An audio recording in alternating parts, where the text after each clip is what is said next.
because trans people are at their core the most authentic, self-actualized people in the world. I couldn't agree with you more. And something that I think about a lot when I think about this issue, all of it, is that there's a way that we could say that this has always been true, but I think it's particularly true today, that like the grand project of what it means to be alive on this planet right now is to live as authentically as we possibly can. Like, I just consider myself to be like super pro authenticity. Just like the more that people can be who they truly are, as hard as they can possibly go, is like what I'm here for. And I just can't help but feel like trans people are like on the cutting edge. No question. Yeah. And I can speak to that. Used to. Oh my God. I want to hear more about that. But I want to ask you the first proper question that I'm going to ask you to kick off this conversation so that we can get all of this juice into the show. I was going to say, we're going to have to come.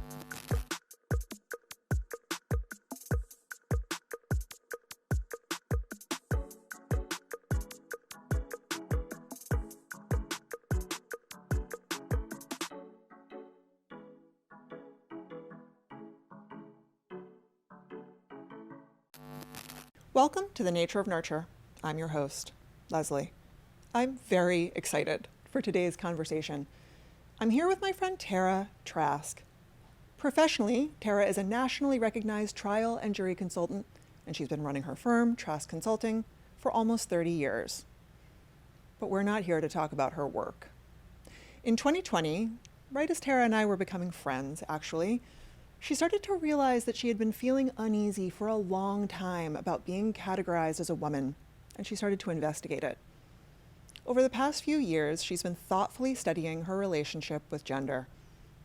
In 2022, she started to discuss her non-binary identity with her children and family. And in early 2025, she started to discuss her genderqueer identity publicly.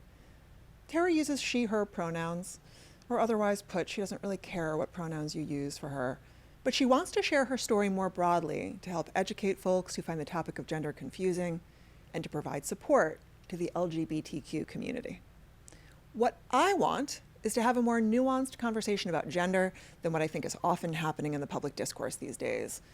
I want to take this conversation out of the realm of bathrooms and sports and expand it beyond the realm of medical transitioning, because I think this conversation has become entirely too narrow, and I say this as a trans ally. As Tara knows, because we're friends, I can relate to her in a lot of ways. My story is different, and you'll hear us talk about that. Despite the fact that I was born female, and I understand that I visually present that way, for audio listeners, I'll just explain that I'm sitting here with makeup on and my hair done, I do not totally feel female through all of the parts of me. I knew at a very early age, for example, that I didn't want to go about becoming a mother in the traditional way. I've often joked that I would want to become a parent if I could be a dad. And because I'm academically and professionally ambitious, I also knew that it wasn't just that I didn't want to become a mother. I have wanted, for as long as I can remember, to devote myself to the world of work. Does that make me trans? No, not really. But it means that I've had to think about my relationship with my own gender in ways that I probably never would have if what I had wanted was to become a trad wife. Now, there's a difference between gender identity, gender expression, and gender roles, and you'll hear us get into this today. But my intention is to have a conversation that's hopefully thought-provoking as you think about your own relationship with gender for yourself. Because so much of this is socialized. I hope you know the science is beyond in on that. Studies show that people treat babies differently based on whether they think that baby is a boy or a girl, starting in infancy. So I hope you enjoy thinking about the concept of gender along with us today. Please join me in welcoming Tara Trask. Will you tell us a little bit about how you were raised in your childhood, like where you grew up? Because it's cannot be irrelevant to the conversation that we're about to have. So will you tell us a little bit about your childhood, where you grew up, and what that was like? So I was born in Del Rio, Texas, on the border of Texas, Mexico. My dad was an Air Force pilot stationed in at Del Rio, Texas. My mom had been born there, raised there. Her family, my family on that side, had a ranch there. I was born there, raised in a few different places. Texas, also Colorado, Arizona. My mom passed away when I was 10. And my dad, who, is with me right now in, listening to this conversation, raised me, basically. Yeah. From, I look back on that now, and that is, and by the way, there's lots of trans and gender nonconforming folks who have experiences like that, where one parent or the other, like, that's not unusual, going to the sort of the nature nurture context, which is, I think, interesting. But that was, I can smile about it now. I've learned so much, but it was not easy. Oh, it can't have been, yeah. No, and I tell people, it was 1980. My mom passed away in 1980, and I tell people, I've done the work. I'm through it. She is also here with us, listening. But at the time, to give some context, at the time in 1980, I lost my mom, and nobody ever talked to me about it. Yeah. That was just kind of how things were done at the time. So, yeah, pretty significant trauma, I would say. For sure. My dad was a very complicated man because he had also had a very challenging childhood. He was basically abandoned by both of his parents by the time he was 7 years old. So he had some things that he was dealing with. And, I've heard you talk about growing up in a toxic home. And despite his best efforts, which I long ago came to recognize and appreciate and forgive, because he did the best that he could. Yeah. But from a place that was, very challenged in a lot of ways. I hear you on all of the levels. Yeah. And it's amazing how different it can feel when they're on the other side. And, what do you remember from your childhood about your experience of your own gender? What do you remember about either being like coded as a girl, or what you were taught about what it meant to be a girl, like all of that kind of stuff? So this is a place too where I think this also goes to this nature nurture, how do we become who we become? Yeah. I come from this long line of these women. My grandmother was a pilot. Okay. Oh, my wow. grandmother flew airplanes. My grandmother, when she was 19 years old, had been married for maybe a year or two, and her husband died. And so she inherited 12,000 acres on the Mexican border in the 30s that she ran with, she had some Mexican help on the ranch. She had Mexican workers on the ranch, but she ran that by herself. She had lost both of her parents by the time she was 10 years old. And then my mother, who had a much different upbringing, because my grandmother ultimately remarried and had, my mom, my uncle, my aunt, and they had a quite, a relatively privileged upbringing, frankly, because my grandfather developed several businesses and did quite well in a small town. They had a good amount of resources, and so my mother had a slightly different upbringing, but my mother became a pilot. My mom flew helicopters. My mom was the 52nd woman in the United States to get her helicopter license. Holy cow. So I come from these women. Yeah, these like I badass was never, women. ever told that I couldn't do something. Right. I have to say, I will tell you that I thought the answer was going to go in a different direction, only because you were born and raised in Texas. But it's like, how cool that like part of your legacy is these like badass frankly, that's women. Like across my family, right? Like the idea of women being weak is completely foreign to me. I don't even understand that. Yeah. Now, that's not to say that my mom went to college, she was a teacher, but when she married my dad, she stopped teaching, she had me, she became a stay-at-home mom, but she was not, there was absolutely nothing weak about her. You say the same thing of every other woman in my family. Frankly, that's been my experience of almost all the women I know. Yeah. And so this notion... I do think that part of the part of I don't want to say like the problem of being a woman, part of what is hard about it is that I think that we are fed a lot of bullshit about what it means to be female. You know, like just the idea that women or girls are weak, that they're inherently, or we are inherently irrational. Like none of that has ever made sense to me, and it doesn't match up with my experience. Yeah, it's basically just like propaganda. Right. And so I didn't get a lot of that. And the place I think that where my gender identity really first showed up, I remember showing up like in kindergarten and feeling like I knew I was supposed to go play with the girls, but they just seemed like super foreign to me. I didn't really feel like I had anything in common with them. I thought I would be more comfortable with the boys, but I knew I wouldn't. I just kind of couldn't do that. I just felt odd. I think a lot of people feel that way, to be fair. But mine was very specifically around gender. Mine was very specifically not just like, oh, I don't understand any of these kids and I feel weird. I think we all feel that way. I mean, I think that's the human condition. But for me, from the jump, when I began to be in social environments as a child, girls seemed extremely foreign to me. I was a tomboy.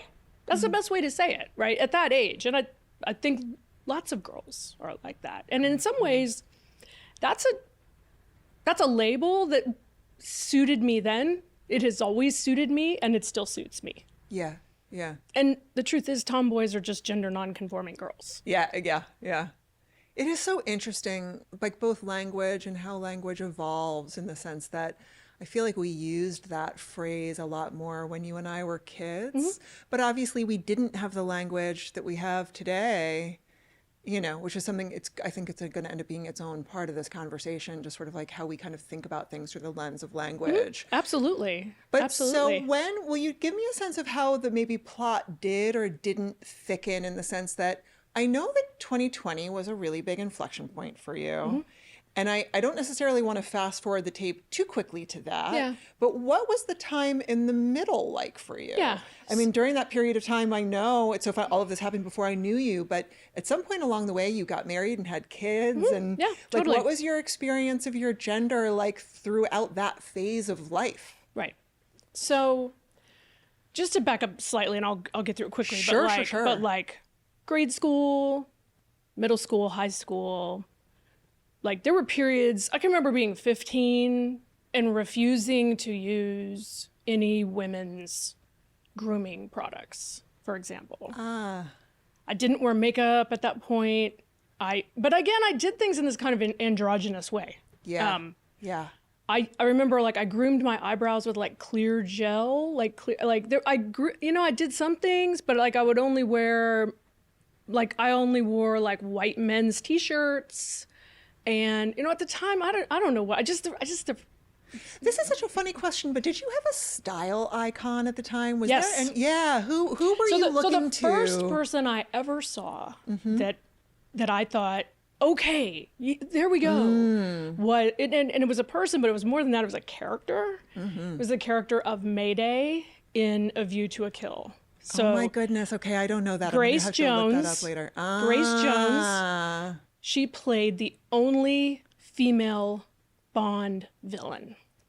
I've looked all this up in my process. Yeah. Because looking back on her, you see the way I have my hair now, right? Yeah. Like this and is I very say much really quickly for audio listeners too, would you finish your thought? How would you describe yourself? Well, I'm just saying that this hair, even though obviously she's black and I'm white, this hair is inspired by Grace Jones. I love that. Because when I was a young person, and it was that character, these cool, like drapey, but like really athletic.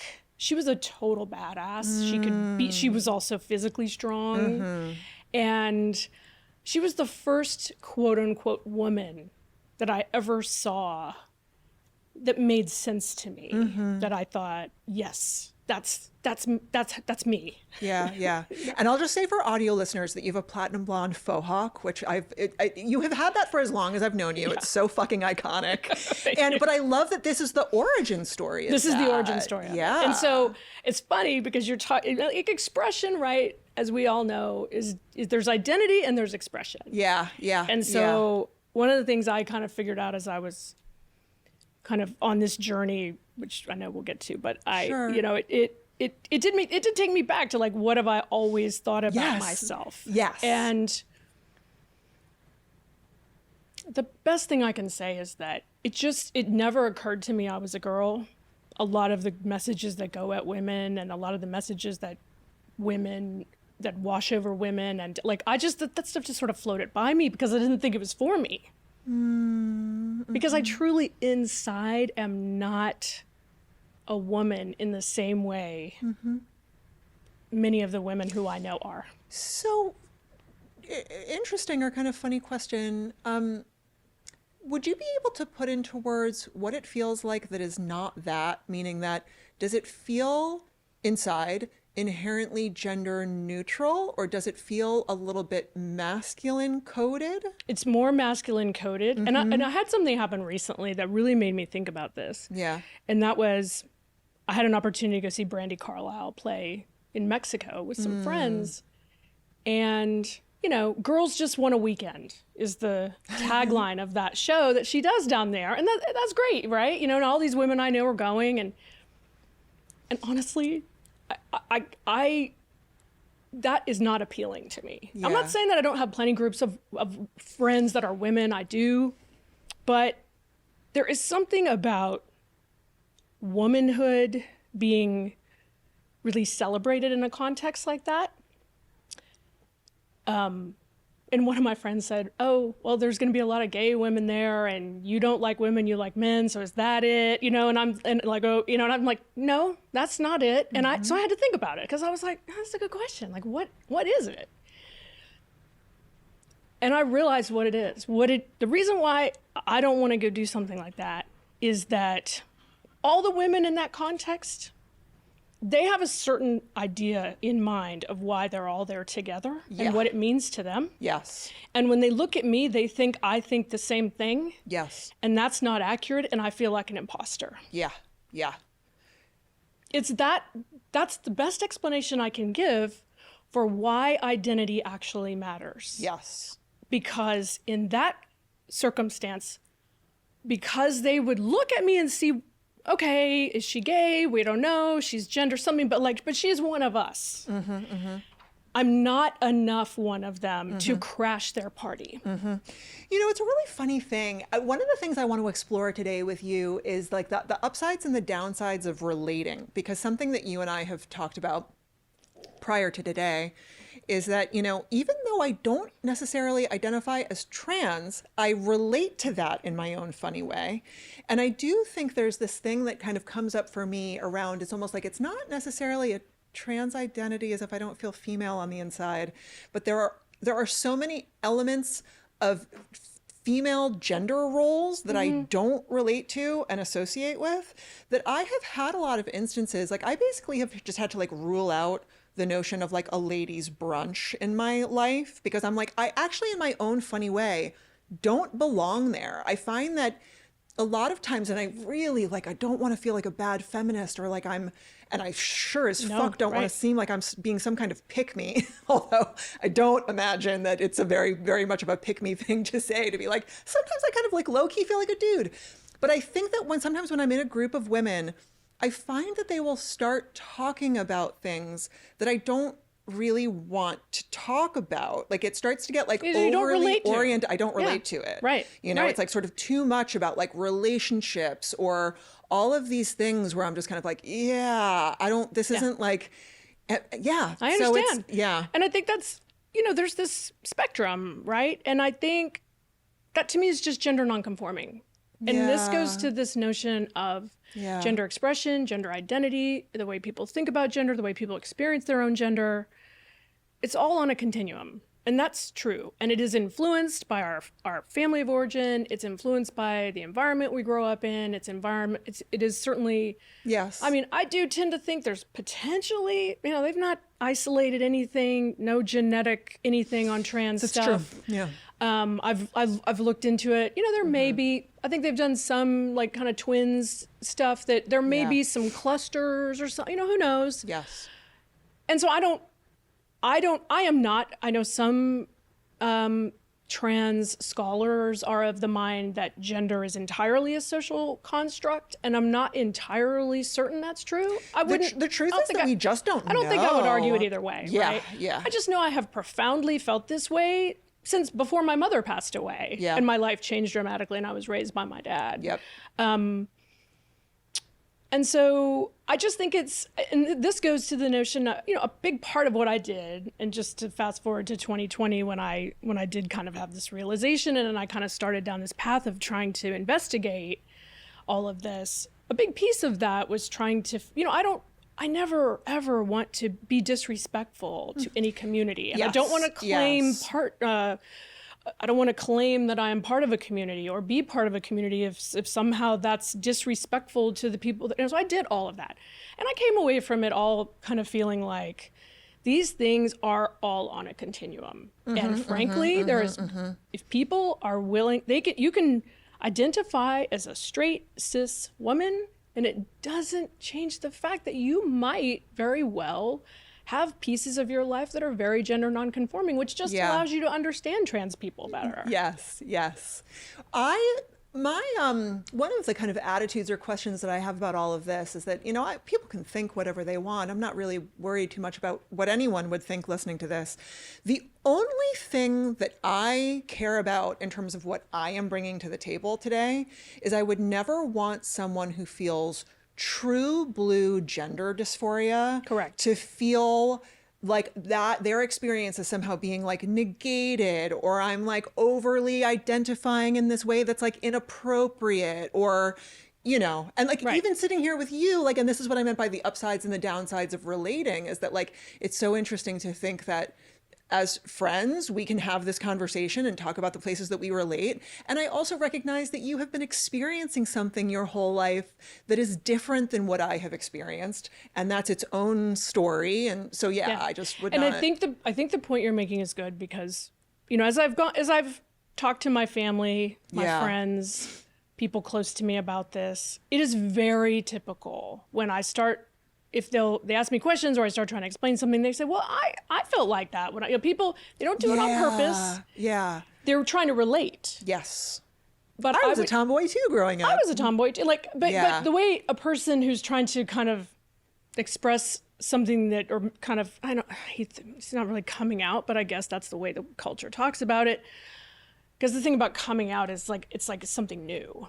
This is not new for me. It's always been this way. I just have words for it now. Yes. And there was a lot of reasons why that was complicated. But I just take a page out of, Mae Martin says that every time she starts trying to, and I think I just said she, maybe they, I'm not sure. Right? So anyway, just trying to be respectful. Whatever their preferences, I want to acknowledge. Anyway. Yeah.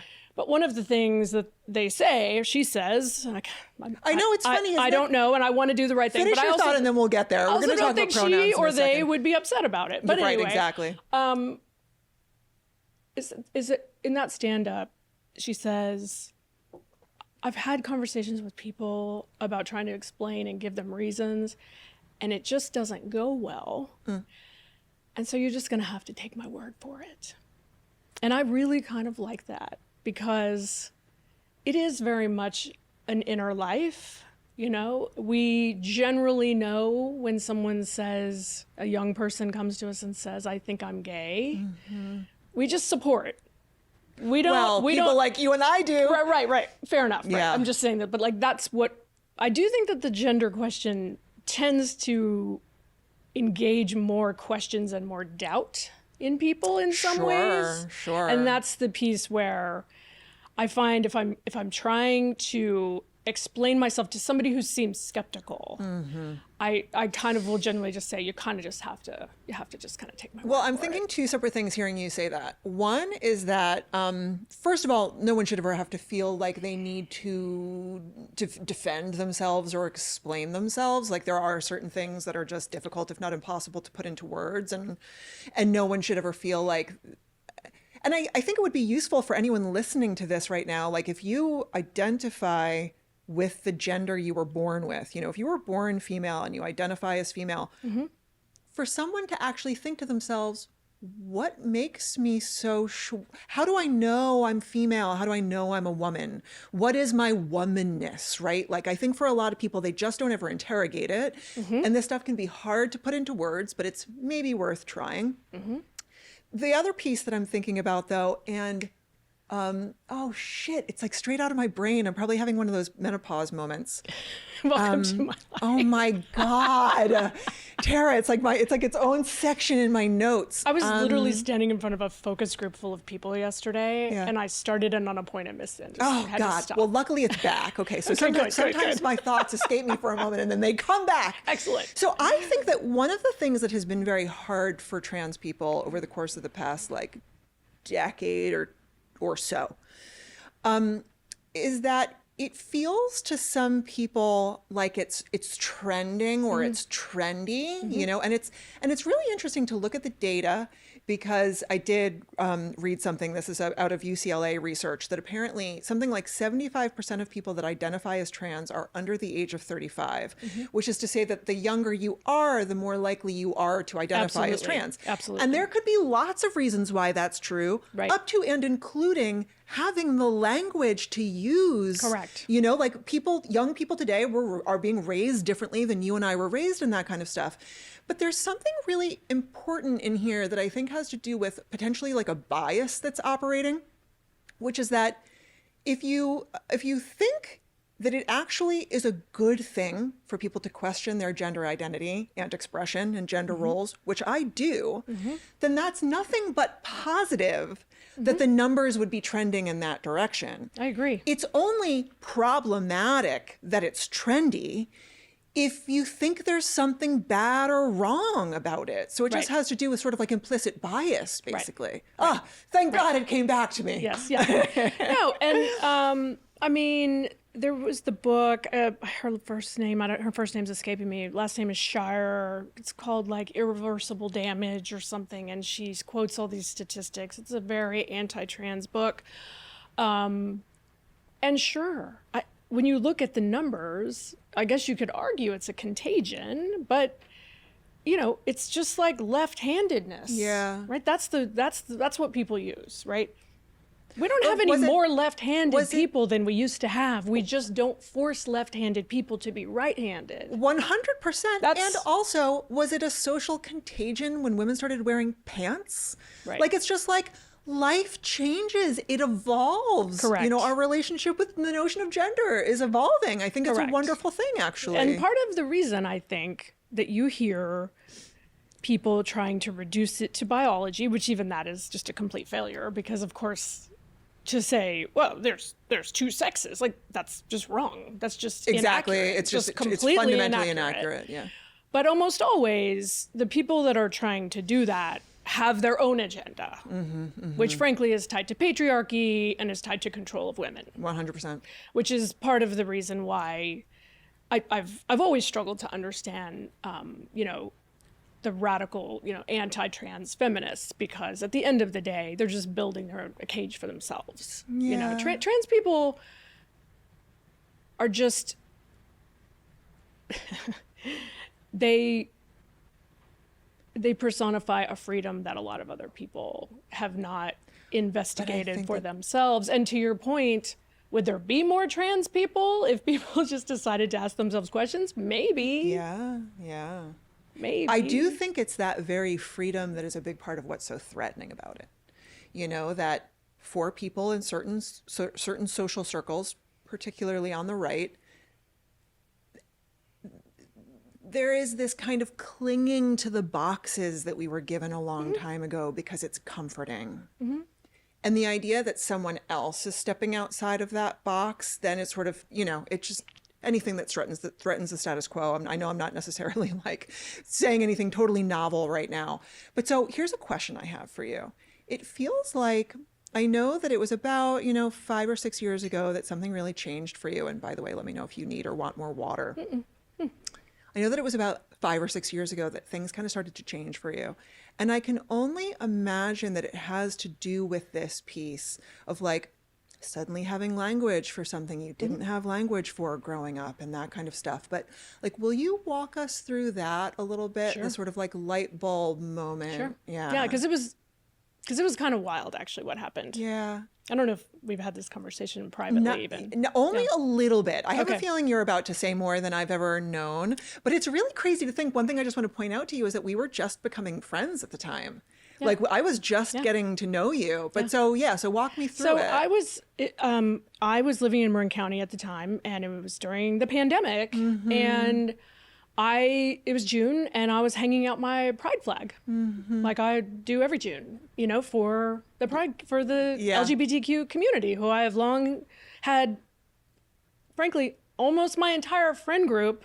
Okay, might have been an indicator. An early warning sign, or like an early indicator. Duh. An early Okay. indicator. This is like my whole life I've been surrounded by gay and lesbian people, and felt myself to be a good ally, and really didn't think much about it. Like that was just my friends. Anyway, I hung out my pride flag, and a good friend of mine, who is a very prominent LGBTQ activist, and I posted a picture of it on Instagram, and he said to me, "Thanks for being such a great ally."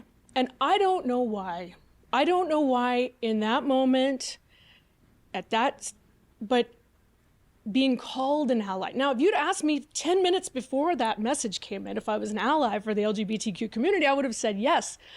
There was something about my friend calling me an ally. And of course, he didn't intend this, but it sort of othered me from the LGBTQ community. It makes perfect sense to me. My first thought was, well, the straights don't want me, because I've never felt like I could fit in over there. And by the straights, I just mean, cis, white, straight world, affluent as well. That's narrowing as well. Yes. And so, there's only two groups. There's the LGBTQ group, and then there's the straights, and they don't want me, and I'm an ally to you. Well, then how the heck do I fit into this? That was the epiphany. Was this like slightly painful moment, not at all intended, my friend, to be that way. It's so fascinating. I just want to say this really quickly. It's so interesting to think that by being an ally, quote unquote, it means that it isn't your group. Like it's just like That's it's such just a funny the way it felt that moment. Right. I could have gotten that same message on a different day, and maybe it wouldn't have landed that way. Yeah. I don't know, but for whatever reason, and now of course I look back and think about how serendipitous it was, frankly, that happened. And because I'd seen the character whose name I can't remember right now on Billions. Remember, there was a very androgynous, non-binary character. Like I'd seen some non-binary characters on television, and it hadn't quite clicked. Yeah.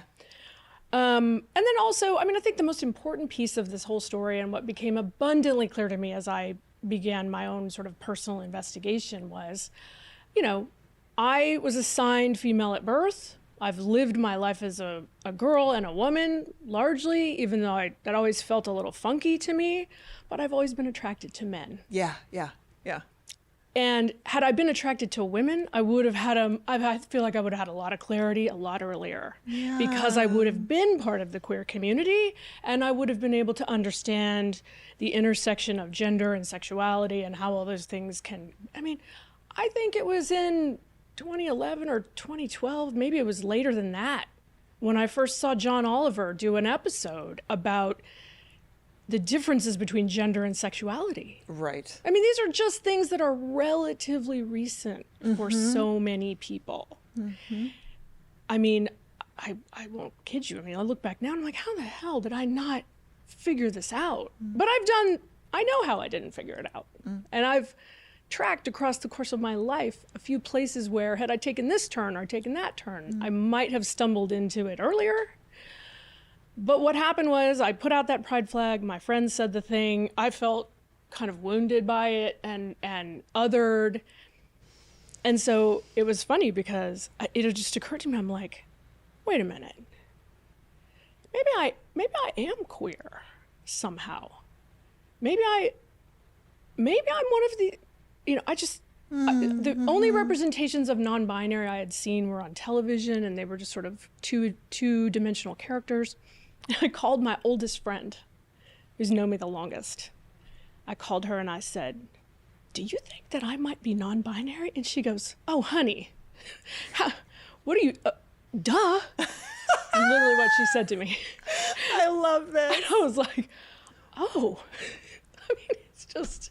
Yeah. And then I proceeded to spend a couple of years reading just countless books and personal, stories. Mm-hmm. And I just saw myself over and over and over again. Mm-hmm. And then that's the part that I get emotional when I think about it, because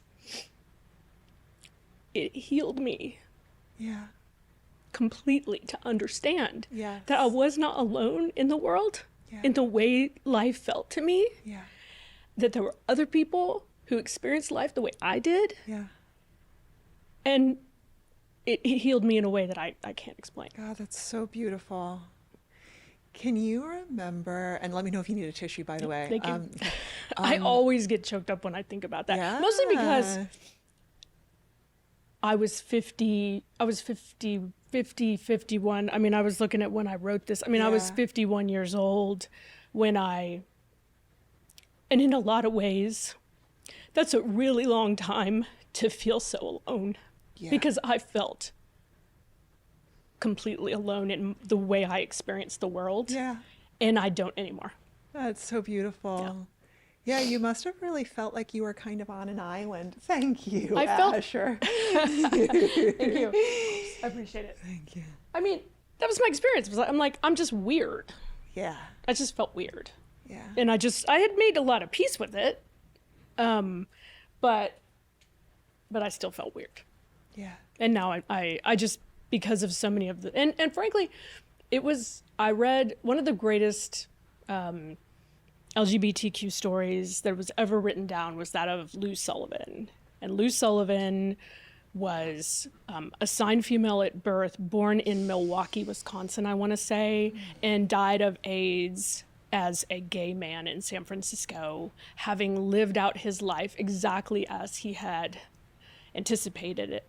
And his writings, for me, were just, I mean, his experience was slightly different than mine, but like he just did a beautiful job of writing down his experience. Mm-hmm. That's just the way he was. That's who he was all along. I think that's what people don't understand about trans people. Yeah, I'm getting that sense. There's I feel tempted to ask you to say a little more about what specifically you remember reading that made you feel so seen. But I get the sense that part of it was this feeling of, like you're saying, of someone kind of always knowing who they are and then finally being able to kind of articulate it, like something crystallizes or something suddenly becomes clear that wasn't quite so clear before. I think, and it was a process, right? Like it was definitely a process of reading the history of trans people, of learning and understanding that not just, and when I say trans people, I'm talking about people who were assigned male at birth, transitioned to women, people who were assigned, and those are different communities, right? Like generally, these are generalizations, but generally speaking, lots of trans feminine folks, people who are assigned male at birth, but transition to or live in kind of a non-binary way, but with feminine characteristics, they tend to group more for safety. Right? They have to.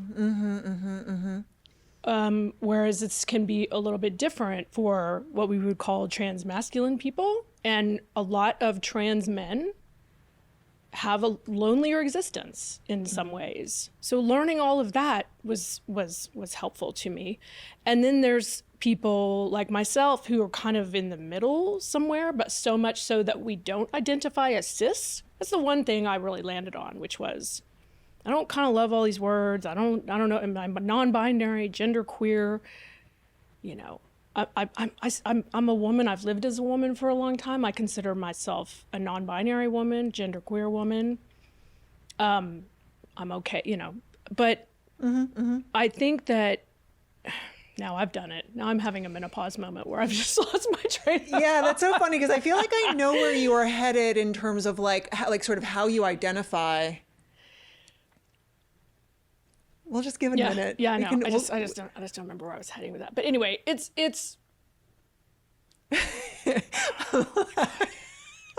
I'm just taking a moment to laugh at the two of us having this like brain totally fart, just like okay, lost the plot completely. Totally. Well, I have a question I could ask you that maybe will, and then we'll sort of see what comes back. Yeah, that's the thing. I kind of lost what the point was that I was trying to make, but because I know that part of what you were talking about is like struggling with the language and also like the identity insofar as it's represented by language, which I think is inherently interesting, right? Mm-hmm. Like this feeling of sort of being like, well, I don't, it's not that I necessarily want to use like he, him pronouns, but I don't feel cis. And I think that's where I was going. Right. Yeah. The place I landed, right? Because I kept trying to pressure test this too, right? I kept trying to pressure test it. I'm thinking, okay, I've been a woman my whole life. I've always liked men.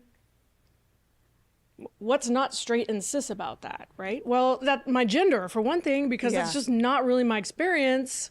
And I just didn't. So I have a really funny question to ask you because it's right where we are in this right now.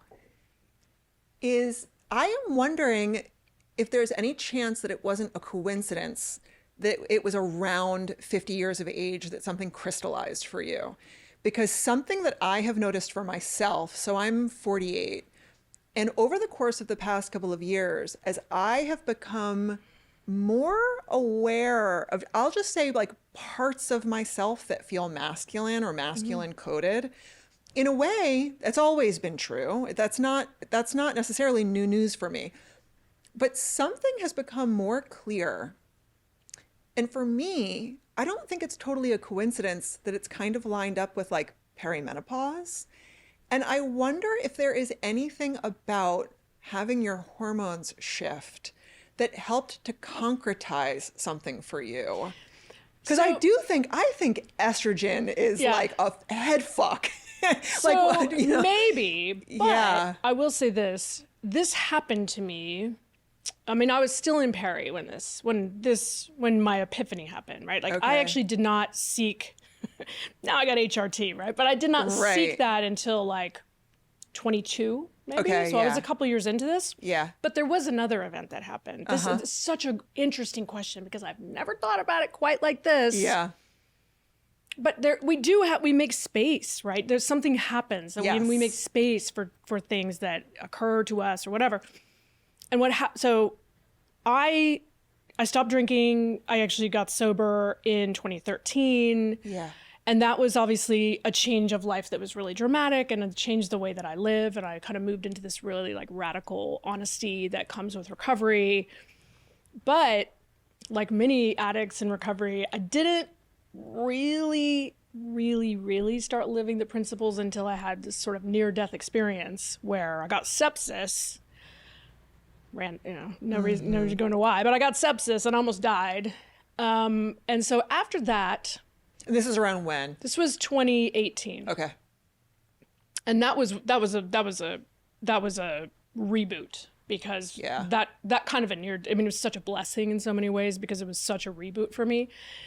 And in that process, one of the things I did was I realized I had to kind of do what we call drop the rock in recovery, which is there's almost always some old behavior you're hanging on to or something that's not healthy for you. And for me, what it was self-pity.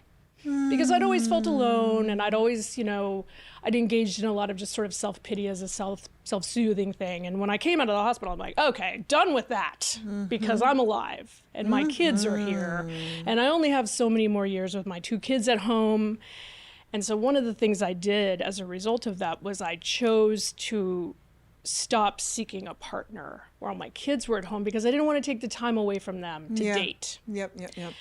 And so if there was anything, I think it was that I stopped seeking a male partner and I started living only for the choices that I wanted to make and the things that I wanted to do and what felt right for me. And I think that in a lot of ways started to lead me towards this ability to realize that, because you just have to find yourself very, because that was always a piece, like, wait a minute, if I want a male partner, but I'm this weird gender ghoul. Gender ghoul. I mean, don't talk about my friend like that.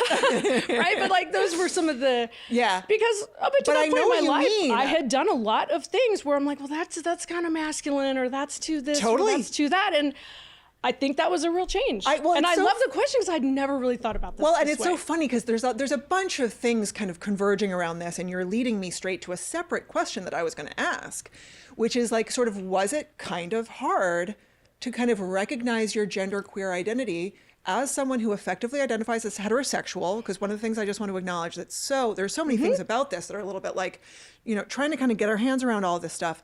But when we talk about things like whether a person is gay or straight, we're talking about like polarities or lack of a polarity, and or whatever it is. That's why you've heard me, I say I like men. Yes. And okay. I say it that way on purpose. Okay. That's just my choice. Thank you for that. Because I don't really want to say heterosexual because then it's sort of exactly. But I understand. It sort of suggests that you're female. Totally understand the confusion. But I take it that on some level, as a person who's attracted to men, there was probably a certain amount of like dressing for the male gaze. I live in America. I live in America. Yeah. Of course. Right. Right. Yeah. And I look back at some of my gender expression. I was never a person that was, even when I was wearing heels and sheath dresses and had long hair and stuff, my style was more like my mom's was, which she would have described even when I was a child as tailored. Like never particularly overly feminine or kind of frilly. Like if you put me in a frilly dress, I feel like a man in a dress. That's literally how that feels to me. I don't know any other way to say it. And I'm not saying there's anything wrong with a man in a dress. Totally. But I am saying that from this like weird kind of, patriarchal American life that we live in. I totally get it. Love a man in a dress. Love a man in a dress. But that's all I'm saying. Everybody should, because the minute I said that, I'm like, oh my gosh, I don't want to, No, whatever. I know what you mean though. I know everybody what you mean. should do their thing. But I'm just saying for me personally, it felt wrong. Yes. It didn't feel right for me. And I think just so you know, kind of to tie it back to the hormones for a second, the reason why my brain goes there is because what I have sometimes wondered for myself, and there's things for me similarly dovetailed, where I had done a lot of nervous system regulation work in like sort of 2024 or 2025. So it's sort of hard to say, it's hard to know what had to do with the nervous system regulation work, what had to do with a drop in estrogen. But I just know that I am a lot less inclined at this stage of life to kind of be accommodating or people pleasing in ways that girls are raised to be. Correct. So it's just interesting to think about like just sort of the journey around. No doubt. Yeah. No doubt. And I would never say, oh, no, that couldn't possibly be a piece of it. Because I think it certainly could be. Yeah. But it did make me think about what happened a couple of years before was that I just decided I wasn't going to date for the years I had remaining my kids at home. And I think that put me on a trajectory of paying much more attention to what I wanted and what I thought and what was important to me than I would have had I had a partner, where I would have spent an inordinate amount of time concerned about him. Yeah. And something that I'll just say, we don't have to kind of get too deep into your dating life these days, but I know just enough to know that you've kind of come out the other side of this in the sense that, so like, will you say a little bit about how it feels to you to relate to men now that you're more maybe settled in this new identity? Well, a lot of it is that I'm not forward with it with anyone that I meet, in the sense that you can call me she. I've been on the planet for a long time. Like, she is fine. I think a lot of people, some of my friends, I've told them this. I'm like, you'd be shocked how often I get he or sir. I get it a lot. I have short hair. Any woman with short hair gets kind of misgendered, or whatever. It is, okay, whatever. Yeah. She, her, they, them. I don't care. I would probably take on Z or Zir or something. Like, I like those. That's new to me. I don't really I understand that yet. You might have to explain it to me. There's just they've floated around for a long time. None of them have really taken off. I mean, it's the same thing with, I remember my and this was another little indicator I had. My kids had this teacher when they were in like 8th grade, Mix Z. So she was of Mexican descent, but she went by MX instead of Ms. Oh, wow. I loved it. Yeah. And she was married to a man.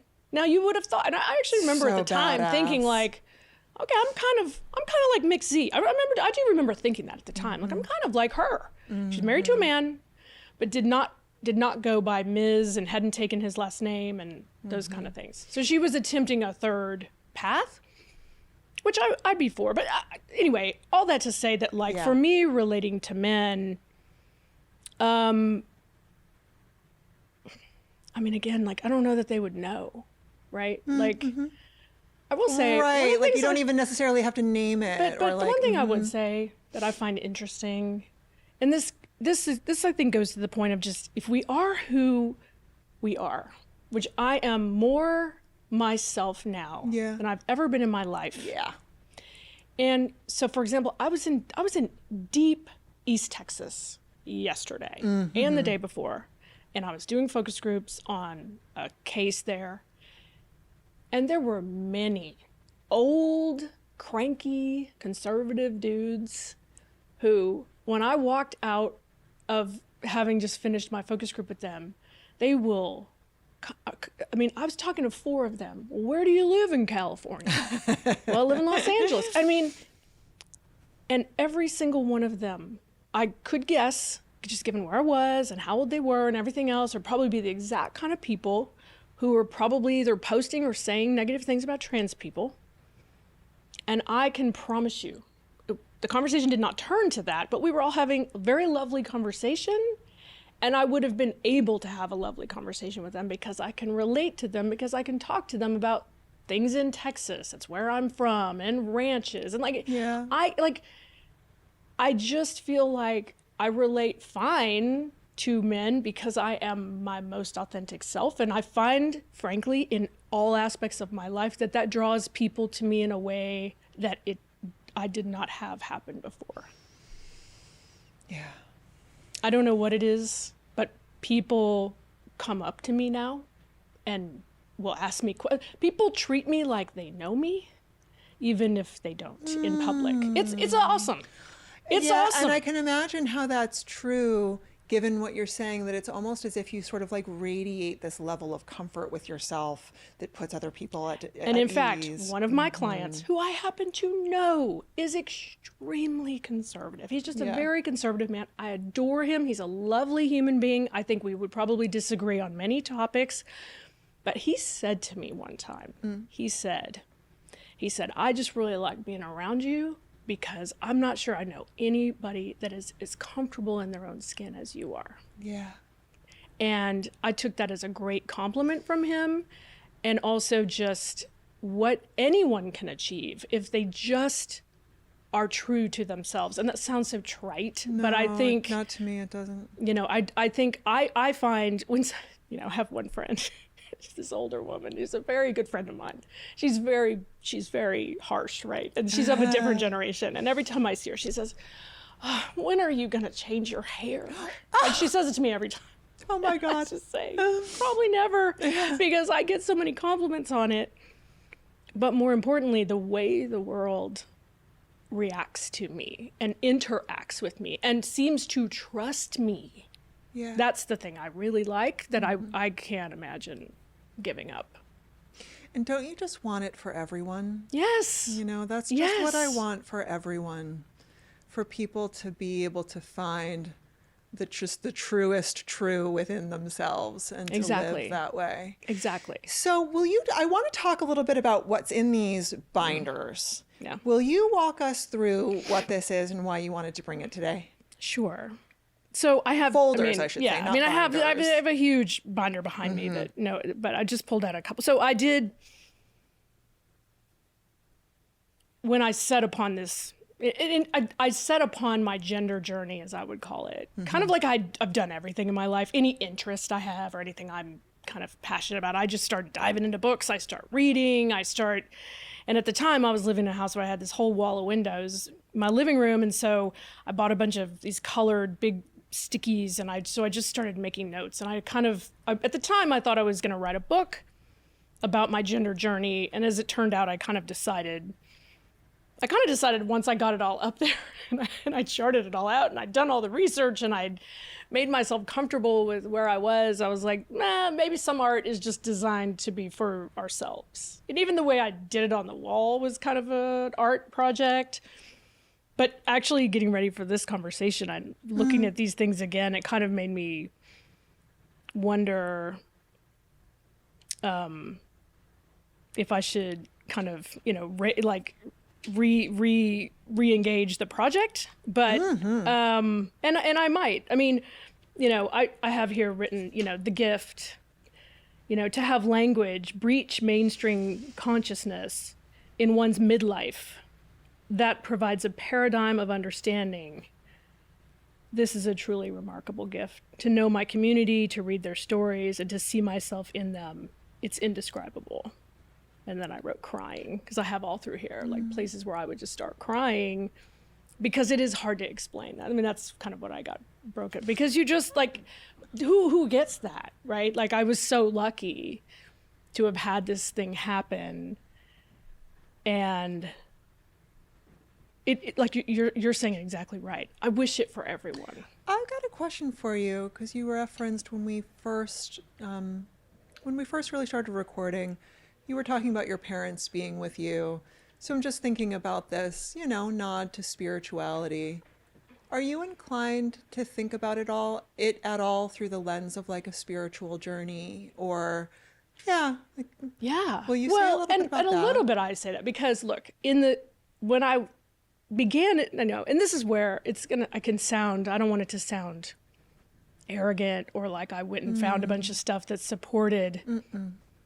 But when you read about the history, particularly of non-binary people, Native Americans call many are two-spirit people, right? They're like, first of all, non-binary people, genderqueer people, people who do not relatively easily identify with one or the other, male, women, man, have existed forever across the world since human beings have been here. We're not new.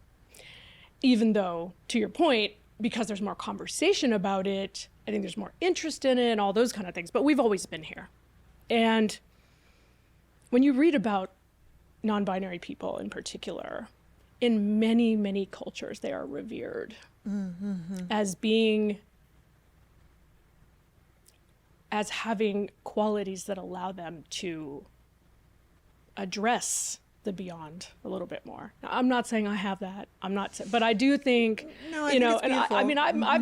I've put on Instagram before, of course Jesus was non-binary, right? I mean, he wore a dress, he wore sandals, he hung out with his bestie Mary. What else do you need to know? He had long hair in every image I've ever seen of him, yeah. And that's a compliment, right? It's a compliment because it would make sense because that means if he was non-binary or some version of that, it would make more sense that he would then have the vantage point into more perspectives.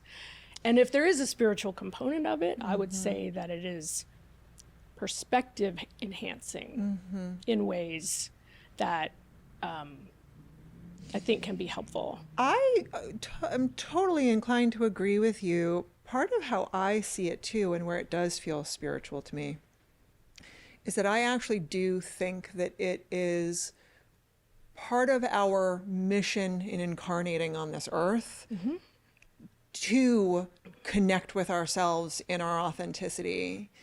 And like I was saying before, but I think this might have been like before we really properly, kind of got rolling. I'm agnostic as to whether I don't think this has necessarily always been the spiritual mission throughout time for forever.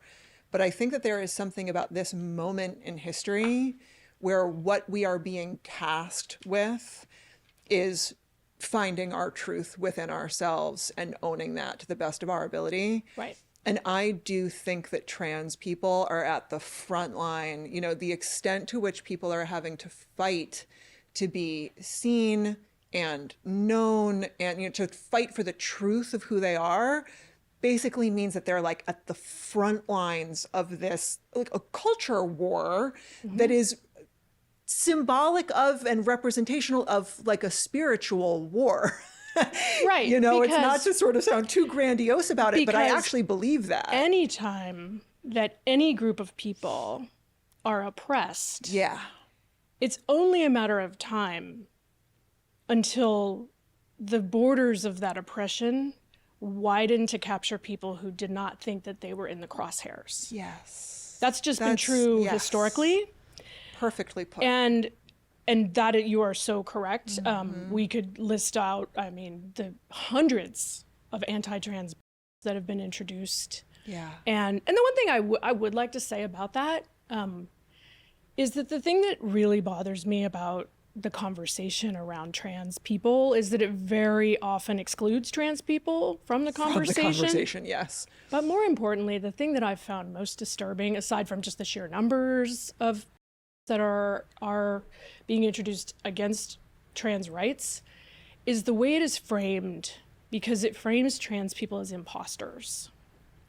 And using the trans athletes framework as an example, so often when you hear people talking about it, they're framing it in the terms that trans people are imposters. They are saying they are something they are not, right, to try to affect an outcome, which of course is crazy.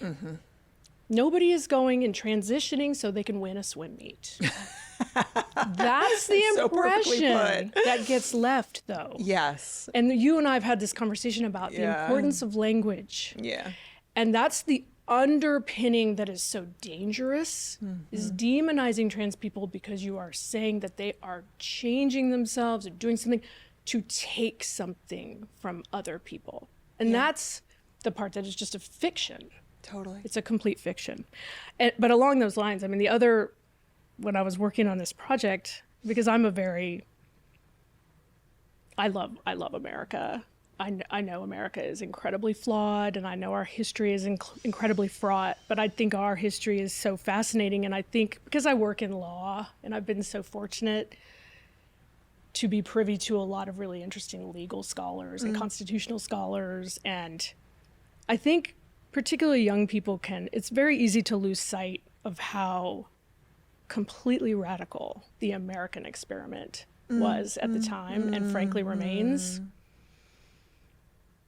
And in the Declaration of Independence, which is obviously Thomas Jefferson's writing of I've heard it said, and it's true, there's two foundings, right? Because there was the Declaration of Independence, which was a good 10 years before we get the Constitution written, and that was a fraught period of time. But the notion of liberty and justice for all is an incredibly timeless and incredibly worthwhile endeavor, and one that I think is ongoing. Yeah. Thanks to marginalized people, right? Civil rights movement, gay liberation movement, like all these different movements in the country that have sought to achieve those promises for others who were excluded at the beginning. That's what the whole project is, liberty and justice for all. And then we've had the benefit of marginalized people trying to enlarge that. But the other thing that the founders understood, because they were Enlightenment thinkers, they were not religious men. I mean, some of them, they were varying, but they were not trying to found a government in religion. They were Enlightenment thinkers. Right. And the idea, life, liberty, and the pursuit of happiness, they described those things as unalienable rights. Those are rights that are not granted to us by a king. They're not granted to us by a government. That's human rights. That's what humanity is based in. And that, to me, is to your point, where trans people are on the forefront. Yeah. Life, liberty, and the pursuit of happiness. Yes. The pursuit of happiness is not really the way we think about it now. What they meant by that was living your best life to be of best service Yeah. to the people around you, to your community, to whatever you are supposed to provide to the world. And I come around to that as well as being a really important thing that trans people and trans visibility are bringing. Yeah, I think we could think about it through the lens of self-actualization, right? Just that it's like we all deserve the right to be able to pursue that to the best of our ability. And, you know, some people are working on far more basic needs, you know, but it's like if you have the privilege of transcending just trying to get your basic daily needs met, you know, we all have the right to just want to live life on our own terms for however we want to live it. And we want to be, and this is what I do think the founders were trying to say, which I think is a really good thing.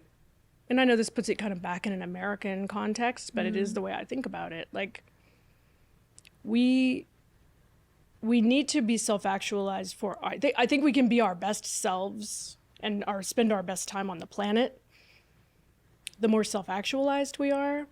And it also makes us better for others.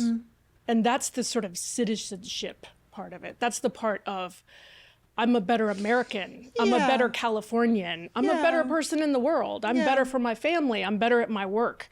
I'm better all around if I am the most myself. That's absolutely been my experience. And to sort of take it one step further, and this is just like, oh God, if there is anyone out there that hears this, that maybe is the type of person who really needs to hear it. It's just like, when we are coming from a place of love, it also makes us better neighbors, better citizens. You know, I don't know that anyone is gonna like listen to this that's inclined to believe other than what you and I are saying right now, right? If they're on the other side of the ideological divide, they might not ever hear this. But it's like, what is the use of spending this one precious life you have living it in hate and anger? I know.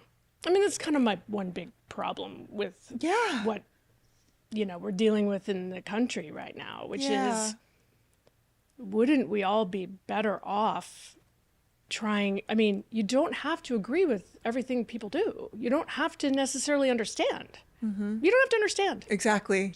I mean, it's not for you. You don't have to get it. And I'll give you an example. I mean, I work in Texas a lot. I see folks who I know in jury selections, who I know, I can look at this guy. He's got his like Abe Lincoln beard, and he's got 5 kids, and his wife stays at home, and he homeschools. Good on you, brother. Do your thing. I'm all for it. Those are your choices. Those are your choices. Yes. Why are you, like, what is it to you? What's it to you? Yeah. You know, and I mean, I do think it's really important for people to understand, and really, it's just these headlines, you know, men in women's bathrooms. Yeah, that sounds bad, okay? But that's about men. Oh, that's not about, like, there's just so much sort of propaganda, and there's just so much misinformation, and I just think so many people, they are walking around, there are trans people around them, and they don't even understand that. But I also just, you know, I am worried. I mean, I am worried for young people. Yeah. I don't need validation from anyone. Like, knowing the things I know about myself is healing in a way I would have never imagined. But it's important for me, and it is part of why maybe I do need to put the book together or something, because I want young, first of all, I'm a 56-year-old non-binary person, right? Like there's others of us out there, but I also think this notion that it's young, it's a trend, and all these other things, like, okay, well, so what? But I do think that for people who are feeling scared, feeling maligned by some of the things that are happening in the country, I would just like them to know that, like, there is hope, you know, there is. Yeah. They might have to move, given how things are going, but, you know. Yeah. Thank you for that. You've been watching or listening to The Nature of Nurture with me, Dr. Leslie Carr, and I want to thank you for joining us. Many thanks to Tara for having this conversation with me. You can find her on Instagram at Tara_Trask, and I'm at Dr. Leslie Carr. Those links will be in the show notes. This episode was produced by me and recorded at Slap Studios LA. If you found this conversation valuable, please let me know by leaving a review or rating, or by sharing this episode with at least one person who you think might enjoy it too. You can also like or subscribe on YouTube or in any podcast app that you can get your hands on. Thank you again for tuning in. I'll see you next time.